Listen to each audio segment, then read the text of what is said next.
หรับโซนี่เขาสิเม็ดข่าวแบบมีสาระกันนะสระอาสระอิสระอึสระอิอันนี้มาคนละสาระกัน อันนี้สา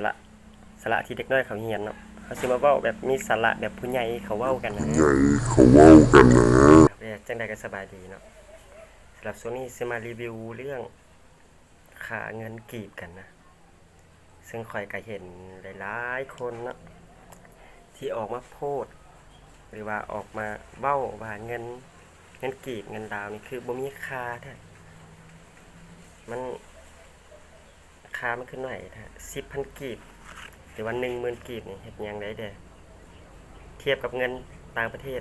10,000ของเขาเจ้าคือว่าเฮ็ดหยังได้หลายแต่10,000กีบลาวเฮ็ดหยังได้เด้อฉะนั้นเงินของเฮาเนาะจะมีคุณค่าได้กับตัวเมื่อเฮาเลือกที่จะใช้มันหรือว่าคนที่ใช้เป็นมันจะเห็นค่าของเงิน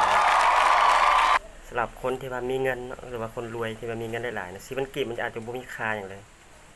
10,000กีบของพวกเจ้าอาจจะเป็นเพียงแค่บัตรเติมเงินหรือว่าคนที่น้ำมันหาเช้ากินค่ำคนที่บ่ค่อยมีเงินเนาะมันจะมีคุณค่าหลายซึ่ง10,000กีบนี้ใช้ได้ทั้งครอบครัวและก็อาหารมื้อนึงอีกฉะนั้นเขาคงภูมิใจนะภูมิใจในเงินกีบเงินลาวของเฮามันจะมีค่าหรือบ่มีค่ามันก็อยู่ที่ตัวทานเลือกที่จะใช้มันให้มีค่าหรือบ่หรือว่า